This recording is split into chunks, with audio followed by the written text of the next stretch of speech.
जय हो भोजपुरी समाज। जी हाँ, तो फिर पवन सिंह जी जुड़ल नया एवं बड़ी खबर लेके में जो उनकी तरो ताजा रिपोर्ट। जी हाँ, फिर कल एक औपचारिक मुलाकात कर में जो ये औपचारिक मुलाकात सार सब दहशत फैली। जी हाँ, चार सब दहशत निकल जाओ। फिर अचानक मुलाकात हुई बड़ा मंत्री जी से। जी हाँ, आप लोग फोटो भी देखा तो की फोटो के सच एवं हकीकत खबर पूरा डिटेल साथ लेके कल एक साथ और दो बड़ी खबर लेके बनी। तो अगला वीडियो में रिपोर्ट तैयार कर तो आप सब सारा कुछ जाने डिटेल से बस पूरा वीडियो हम तक देखिए।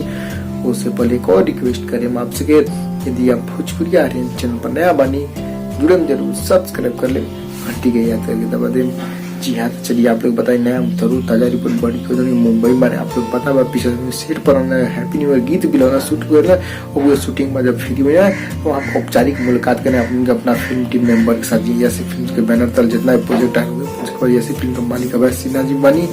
आप लोग फोटो भी देखा तो औपचारिक मुलाकात महाराष्ट्र के राज्यपाल श्री भगत सिंह कोश्यारी। जी हाँ, महाराष्ट्र के राज्यपाल बने श्री भगत सिंह कोश्यारी हुए राज्यपाल जी से मिले नहीं। औपचारिक मुलाकात दोनों महाराष्ट्र के राज्यपाल के गिरी आवास पर पहुंचे। जी हाँ, गिरी आवास पर पवन सिंह उनके फिल्म टीम पहुंचे हुआ। फिल्म टीम पहुंचने के बाद वहां पर औपचारिक मुलाकात कर और काफी विशेष बात पर चर्चा भी कर। जी हाँ, विशेष बात पर चर्चा कर पूरा टिप्पणी खुलासा ना बल बस इतने जानी औपचारिक मुलाकात हुई महाराष्ट्र के राज्यपाल जी से। पवन सिंह जी ये सुप्रीम भेंट करने अचानक दोनों की ये नया खबर चाहते वार। जी ये नया खबर आप लोग खबर कैसे खबर जरूर पसंद लाइक से करें। लेटर इंस्टाग्राम पास पर नहीं सर्च करके भूल पर इंस्टाग्राम पर वहाँ पे 48,000 फॉलोअर हो चुका।